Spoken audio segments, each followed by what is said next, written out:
connection. So I was working with a student and he was like, I totally thought that acceptance would be part of the 8 A's. And I said, no, no, no. Acceptance is not part of the 8 A's, but allowing is. So, what's this all about? So, as you may know, if you've been following me at all, I am a firm believer that an inner connection with divine love is an essential taproot to put in place for having the amazing relationship that your heart desires. And the reason is because without that taproot inside yourself, there's an innate, feels like an innate hunger, feels like it's just normal. And it is normal because everybody's doing it. But it's not the height of what we can achieve and what we're designed to the way we're designed to be as humans. So if we're not feeling that inner connection with divine love, then we end up feeling hungry inside or unloved inside and looking for validation from our partner. In the case of intimate partnership, validation from our partner to fill the void of what we're feeling inside.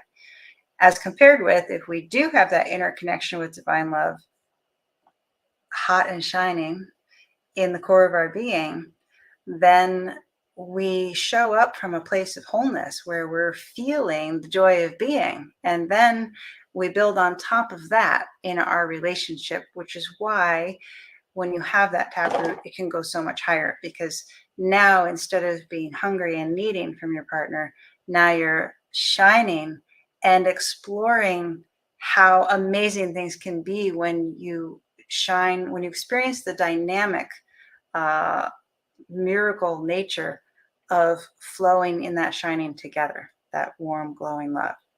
So that's the basis of incredible relationship experiences. So when it comes to acceptance versus allowing, now we're talking about things that your partner may be doing or maybe demonstrating that don't hit the hey, I really love that spot for you, right?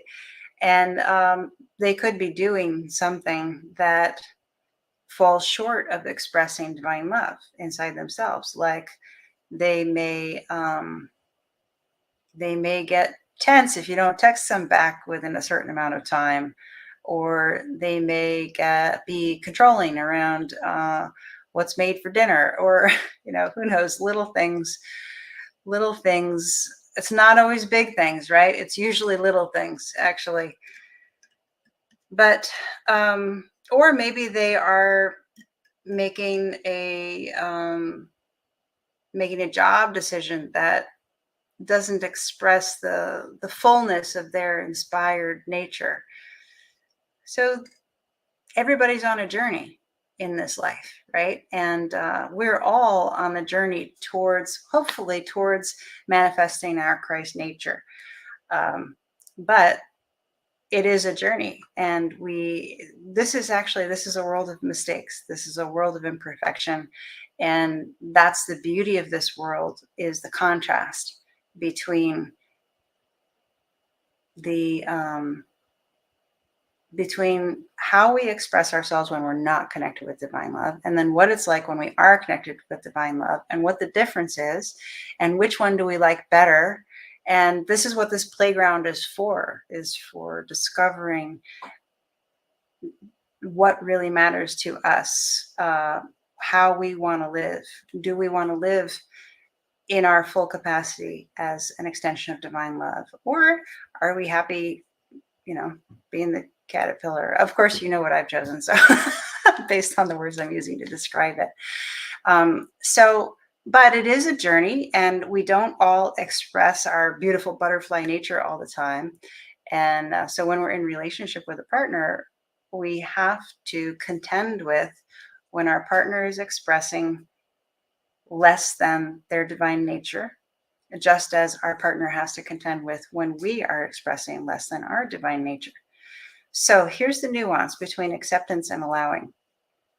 The reason that I do not include acceptance in the 8 A's of vibrant connection is because for me, the word acceptance holds a quality of that I accept this about you, I accept it as reality. I accept it like I take it into myself and I agree with it.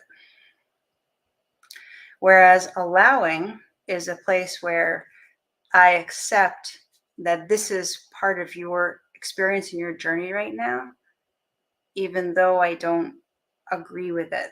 And agree, I'm not sure I really like that word, but what I'm trying to communicate is that when you are committed to holding that taproot of an inner connection with divine love, you can't settle for less than that.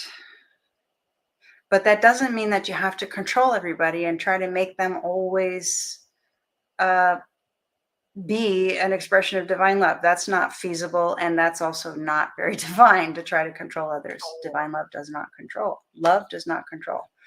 Love offers and invites and allows.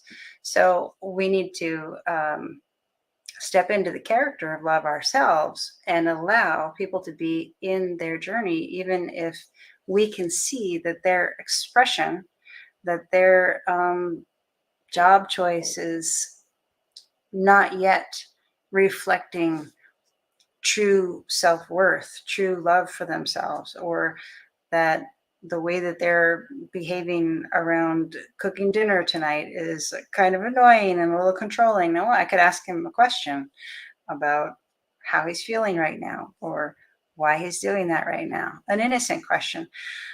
But I will allow my partner to go through those experiences of self that are different than the divine nature expression, and have the charity in my heart to not hold it against him, but also have the hope inside my being for the reality that divine love creates. So this is why I don't include the word acceptance, because for me, acceptance means that I would take something less than what divine love creates and accept it into my reality as though that is how life should be and will be. And we can never lose hope. We can never lose that North Star of what's possible, what we can create, and what we would be like, and what we're striving to be like. We have to hold that vision of how divine love will create reality, how divine love will create our self-expression, how divine love will create our partner's self-expression. And yet, like I said, not in a controlling way. So it's this balance of charity and hope. And that is why I favor the word allowing and I lay the word acceptance aside. So I hope you found that interesting and insightful. If you see an application for that in any of your own experience, I'd love to hear it. You could share in the comments or you can send me a DM. And I hope you have a great weekend. And I will see you tomorrow. Okay.